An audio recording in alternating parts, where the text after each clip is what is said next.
بسم اللہ الرحمن الرحیم۔ السلام علیکم دوستو، امید کرتے ہیں آپ سب خیریت سے ہوں گے۔ سورہ کوثر قرآن حکیم کی وہ جامع صورت ہے جس کو رسول اللہ صلی اللہ علیہ وسلم کو تسلی دینے کے لیے نازل کیا گیا۔ اب امت کے اندر جب بھی کسی چیز کے بارے میں اس طرح پایا جائے جب وہ پریشانی کے اندر مبتلا ہوں تو وہ سورہ کوثر کو کثرت سے پڑھیں اور مختلف انداز سے جو ہمارے اکابرین بتلا رہے ہیں، تو اس سے آپ کو فیض بھی ہوگا اور آپ کا مسئلہ بھی حل ہو جائے گا۔ آج کے دور میں جو سب سے زیادہ ضرورت ہے انسان کی، وہ اپنا گھر ہو، گاڑی ہو جائے، دولت ملے، پیسہ ملے، انسان کسی کے سامنے ہاتھ نہ پھیلائے تاکہ انسان کا معاشرے میں نام ہو، مقام ہو۔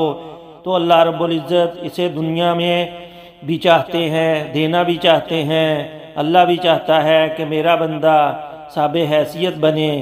اللہ نے خود ہمیں قرآن حکیم میں اصول بتایا ہے کہ تم مجھے 1 روپیہ دو، میں تمہیں 7 گنا واپس، 10 گنا واپس کروں گا، یہاں تک کہ 700 گنا واپس کروں گا۔ پھر اللہ نے خود کہا، کون ہے جو اللہ کو قرض حسنہ دے، یعنی اللہ کے بندوں پہ خرچ کرے، تو پیسے والا، دولت والا اللہ کے نزدیک بہتر ہے مسلمان فقر والے سے، کیونکہ یہ خرچ کرنے والا ہے۔ اس لیے اللہ تعالیٰ سے دعا کیا کریں، یا اللہ مجھے خرچ کرنے والا بنا دے، اپنی مخلوق کو دینے والا بنا دے۔ اور وہ آپ تب ہوں گے جب آپ صاحب حیثیت ہوں گے، دولت آپ کے پاس ہوگی، اور دولت اللہ کے خزانہ میں لینے کا سب سے بڑا ذریعہ سورہ کوثر ہے۔ اللہ نے اپنے خزانے میں سے سب سے قیمتی چیز حوض کوثر اپنے کائنات میں، مخلوقات میں سب سے عظیم شخصیت محمد عربی صلی اللہ علیہ وآلہ وسلم کو عطا فرمائی۔ اللہ نے میرے نبی صلی اللہ علیہ وآلہ وسلم کو تسلی دیتے ہوئے کہا، ہم نے آپ کو حوض کوثر دیا، میرے نبی کو نہر کوثر دی، آپ کو کوثر والا بنایا، صاحب کوثر بنایا۔ آپ کیوں پریشان ہوتے ہیں؟ جب آپ پریشان ہو دولت کے لیے، رزق کے لیے، گھر مکان کے لیے، تو آپ فوراً سورہ کوثر پڑھنا شروع کر دیں۔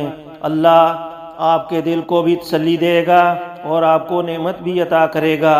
جو انسان سورہ کوثر کو عصر کی نماز کے بعد روزانہ 41 بار پڑھے گا اور دعا کرے گا، اور اپنا معمول تقریباً 21 دن بنائے، 21 دن اور دعا کریں، اول و آخر اس کے 11 مرتبہ درود شریف پڑھنا ہے اور سورہ کوثر کو 41 بار پڑھنا ہے، اور دعا کریں، مرد عورت کوئی بھی دعا کریں، انشاءاللہ اللہ رزق وسیع عطا فرمائے گا، بے انتہا خزانہ اپنا دے گا، اپنے خزانے سے انوارات دے گا۔ دولت اللہ اس کے رزق اس کو ضرورت کے مطابق عطا فرما دے گا، اور اس کو سکون قلبی بھی عطا ہوگا۔ اور سورہ کوثر کی ایک شان یہ بھی ہے کہ آپ کا دشمن بھی زیر ہو جائے گا، پست ہو جائے گا، اس کا وار آپ پر نہیں چلے گا۔